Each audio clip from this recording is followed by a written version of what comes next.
এগুলো একদম মাথায় নিও না। তুমি কি জানো, তোমার অবস্থান তুমি জানো। পরিবারটা কেমন জায়গায় নিয়ে যাচ্ছে, ব্যক্তি জায়গাটা থাকছে না। ডেফিনেটলি সে আমার হাজব্যান্ড, সেই জায়গা থেকে সেই সম্মানের জায়গাটা অলওয়েজ তার প্রতি থাকবে।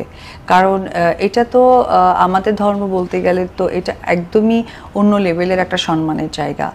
থার্ড যেটা হচ্ছে 100% আমার বাচ্চার বাবা, সেই ক্ষেত্রে সেই সম্মানটা আরো অনেক বেশি। ইমোশন বা আবেগ যেটাই বলি না কেন, এটা দিয়ে আসলে মানুষের আর কিছু চলুক, জীবনটা চলে না। বাস্তবতাকে কখনোই ক্যারি করা যায় না। এটা হয়তো বা আপনি বিভিন্নভাবে প্রকাশ করতে পারেন, কিন্তু বাস্তবতা যদি প্রকাশ করতে হয় তাহলে এটাকে একদমই আমার মনে হয় যে ক্লোজ করে চলা উচিত। তো যদিও এই কথাটা এই মুহূর্তে আসলে খুব একটা কার্যকর নয়, কারণ আমি যেহেতু এত সুন্দর একটা সন্তানের মা, এবং ডেফিনেটলি সন্তানের থ্রুতে ওই ফ্যামিলির লোকেরা প্রচণ্ড ভালো মানুষ, তাদেরকে আমি পেয়েছি।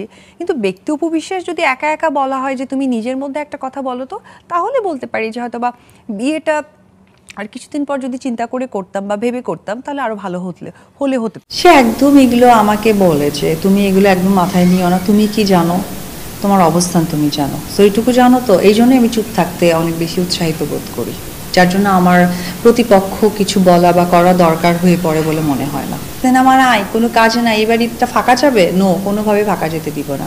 তখন ওই আমার নামটাই বিক্রি করবে, আমার পরিবারকেই তুলবে।